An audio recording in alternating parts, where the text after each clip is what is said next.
गरीब वर्सेस अमीर का खेल। मलाना नाम का एक गांव था।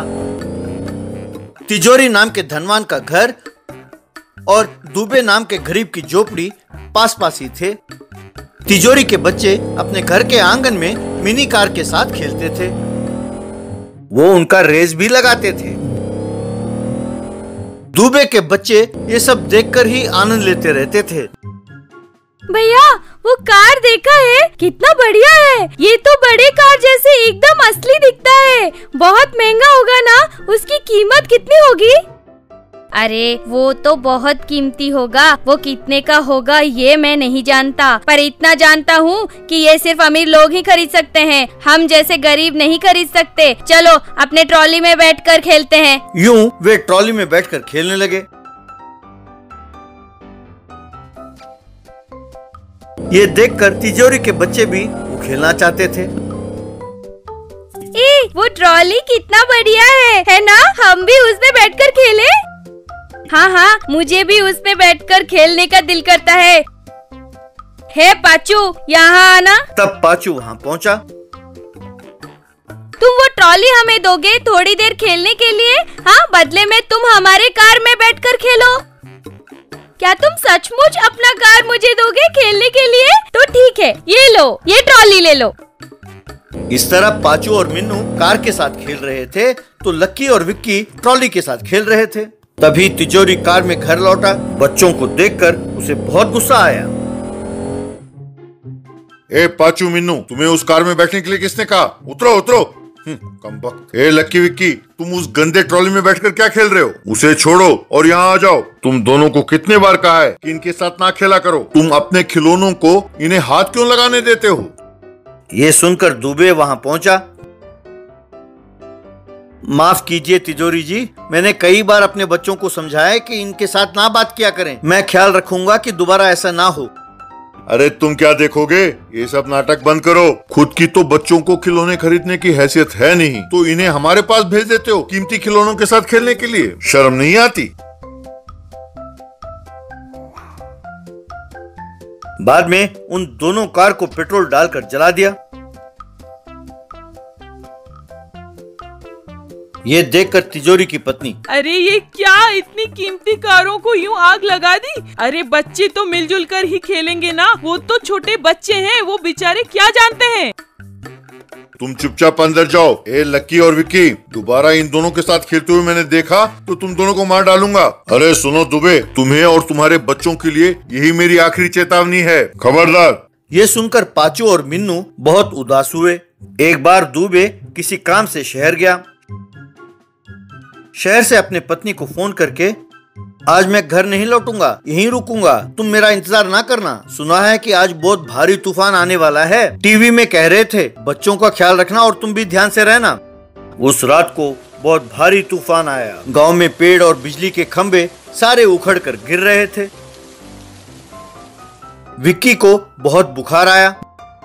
अरे इसका तो बुखार से पूरा शरीर तप रहा है। अब मैं क्या करूं? इसे जल्दी से डॉक्टर के पास ले जाना होगा। यूं सोचकर घर से बाहर आई और दुबे के पत्नी से, विक्की को बहुत बुखार है, उसे फौरन डॉक्टर के पास ले जाना होगा। पर मेरे पति शहर में हैं और उनका फोन नहीं लग रहा है।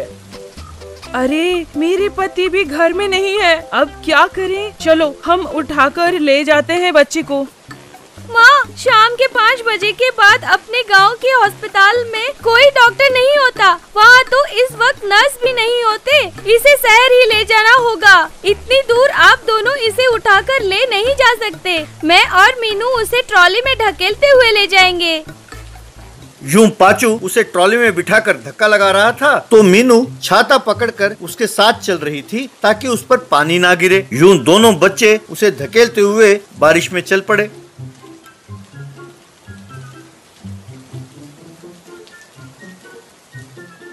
यूं वो शहर के अस्पताल पहुंचे और उसे भर्ती करा दिया। डॉक्टर ने उसका फौरन इलाज शुरू किया। थोड़ी देर बाद सब अस्पताल पहुंचे। शाबाश बच्चों, तुम इसे सही समय पर लाए, वरना बहुत बुरा हो सकता था। अब ये आउट ऑफ डेंजर है। कल सवेरे ये उठकर बैठ जाएगा। बेटे पाचू, मीनू, तुम दोनों छोटे हो पर मैं तुम दोनों को प्रणाम करता हूँ। तुम दोनों ने भगवान की तरह आकर मेरे बेटे को बचाया। तुम दोनों का मैं कैसे धन्यवाद कहूँ समझ नहीं पा रहा। मैंने तुम दोनों का बहुत अपमान किया पर फिर भी तुम दोनों ने मेरी बहुत मदद की। थैंक यू बेटे। साहब वो दोनों बच्चे हैं, क्योंकि मन में बड़ों की तरह मैल मुटाव नहीं होता। को जात पात, पैसे, अमीरी, गरीबी से कोई मतलब नहीं होता। वो तो सिर्फ प्यार और दोस्ती देखते हैं। उनकी दोस्ती ही आज विक्की की जान बचा पाई। उस दिन से वे सब मिलजुल कर खेलते थे और खुशी खुशी रहने लगे। Bamboo tree house with bamboo chicken setup and tiger. पापी कोंडलू नाम के टूरिस्ट स्पॉट में एक बैम्बू हाउस बनाकर बैम्बू चिकन बेचता हुआ पंकज नाम का व्यक्ति आराम से गुजारा कर रहा था। वहाँ जो भी टूरिस्ट आते उनको बातों से आकर्षित करते हुए अच्छा धंधा कर रहा था। आइए साहब आइए, बैम्बू चिकन ऐसा स्वाद आपने कहीं और नहीं देखा होगा, ना ही खाया होगा। खाना शुरू किया तो खाते रह जाएंगे। एक बार खाया तो बार बार खाने का दिल करेगा। ये जंगल में पली मुर्गियां हैं। कई किस्म के जड़ी बूटियां खाकर बड़ी हुई हैं ये मुर्गियां।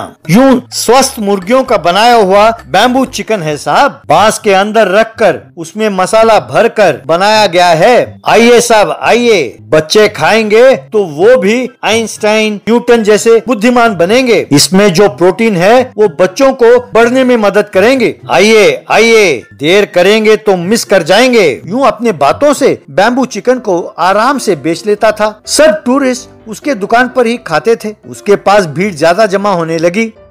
वहाँ बाकी दुकानों से ज्यादा इसी का बिक्री होता था।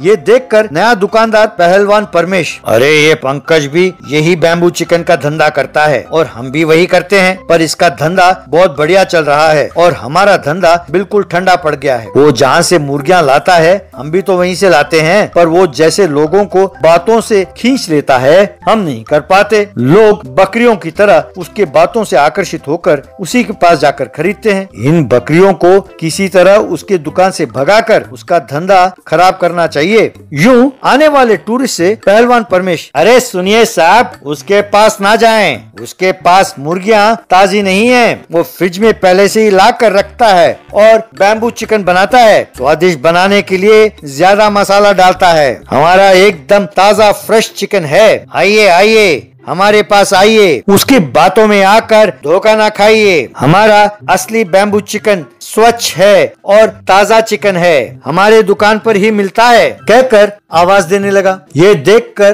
पंकज, अरे ये परमेश अपना धंधा बढ़ाने के लिए मुझे बदनाम कर रहा है। इसका किसी ना किसी तरह जवाब देना होगा, नहीं तो मेरा धंधा ठप हो जाएगा। यूं सोचकर लाइव मुर्गियों को लाकर, लाइव बैम्बू चिकन साहब, लाइव बैम्बू चिकन, आपको जो मुर्गी चाहिए चुनिए, उसे आप ही के सामने ड्रेसिंग करके उसे बैम्बू में आप ही के सामने भरकर मसाला डालकर आपको खिलाएंगे। आइए साहब आइए, कहकर बिजनेस करने लगा तो उसके पास भीड़ और बढ़ गई। उसके दुकान पर लाइन लगने लगी। पहलवान परमेश ये देखकर बर्दाश्त नहीं कर सका। धत, मैंने सोचा कि इसकी निंदा करके इसका बिजनेस खराब करूंगा, पर इससे और आइडिया सोचकर और बिजनेस बढ़ा रहा है ये कमबख्त। इसे कैसे खराब करूं? इसके कस्टमर्स को देखता हूं तो बस आग मचती है।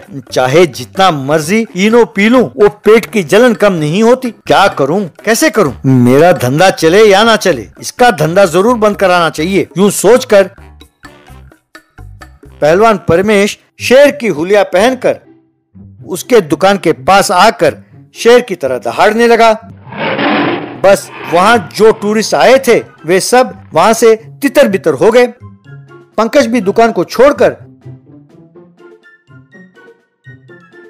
बैम्बू हाउस के छत पर जाकर बैठ गया और नीचे देखने लगा। वो शेर दुकान के पास इधर उधर चक्कर काटता हुआ पंकज के दुकान को तहस नहस कर दिया। ऐसा करके वो वहीं लेटकर आराम करने लगा। ऊपर से देख रहा पंकज, अरे बाप रे, ये कमबख्त शेर कहाँ से आया? मेरे धंधे का सत्यानाश कर दिया। पहलवान परमेश ने आज दुकान नहीं खोला इसलिए वो बच गया, नहीं तो उसका भी यही हशर होता। अब मैं इस चिकन का क्या करूं? लगता है कि आज भारी नुकसान हो जाएगा। यूं उस शेर को देखकर, पर ये क्या, ये शेर मेरे दुकान को तहस नहस करके यहीं पर क्यों बैठा हुआ है? ये पेड़ के ऊपर क्यों नहीं चढ़ रहा? ये तो पेड़ पर चढ़ता है ना। यूं पंकज धीरे से बैम्बू हाउस से उतरकर नीचे आने लगा। यूं पंकज को उतरते हुए देखकर पहलवान, अरे ये उतर कर आ रहा है, अब अगर इसने मुझे पकड़ लिया तो बस पोल खुल जाएगा। इसे शेर की तरह डराकर भाग जाना ही ठीक होगा। यूं उसकी ओर लपक कर जोर से दहाड़ने लगा। पंकज डर कर फिर से बैम्बू हाउस पर चढ़ गया। पहलवान मन में, क्यों डर गए ना बच्चों, अपनी चिकनी चुपड़ी बातों से हमारा धंधा खराब करते हो, बस इस मार से तुम्हारा धंधा ठप। यूं सोचकर वो बैम्बू चिकन रेस्टोरेंट में गया और छलांग मारने लगा कि उसका पैर फंसकर वो मुंह के बल नीचे गिरा। बस उसका शेर का मुखौटा दूर जा गिरा। सबने पहलवान को देख लिया और पहचान लिया। पंकज ऊपर से नीचे कूदकर, क्यों रे पहलवान, कमीने, धंधा कर नहीं पाया तो ये सोचने की बजाय कि इसे कैसे डेवलप करूं, दूसरे का धंधा खराब करने पर उतरा। क्यों बिना पर वाले चिकन, तूने ये नहीं सोचा कि अगर ये खबर फैल गई कि यहाँ शेर है तो टूरिस्ट यहाँ आना बंद कर देंगे, तब सिर्फ मेरा ही नहीं हम सबका धंधा ठप हो जाएगा ना। इतनी सी बात तेरे अकल में क्यों नहीं आई? कहते हुए उसे पकड़कर खूब मारा और फिर आए हुए टूरिस्ट से, देखिए साहब, इसे देखिए, मेरा धंधा खराब करने के लिए इस कमीने द्वारा खेला गया ये घटिया चाल। आइए साहब आइए, ऐसे कमीने को पकड़कर आप सब भी मारिए। जानते हैं इसने ऐसा क्यों किया? क्योंकि सिर्फ मेरे पास high class high quality bamboo chicken मिलता है, उससे बनाया नहीं गया तो ऐसी हरकत करने लगा। यूं कहते हुए इस घटना को भी अपने अनुकूल बदलकर खुशी से बिजनेस करने लगा पंकज।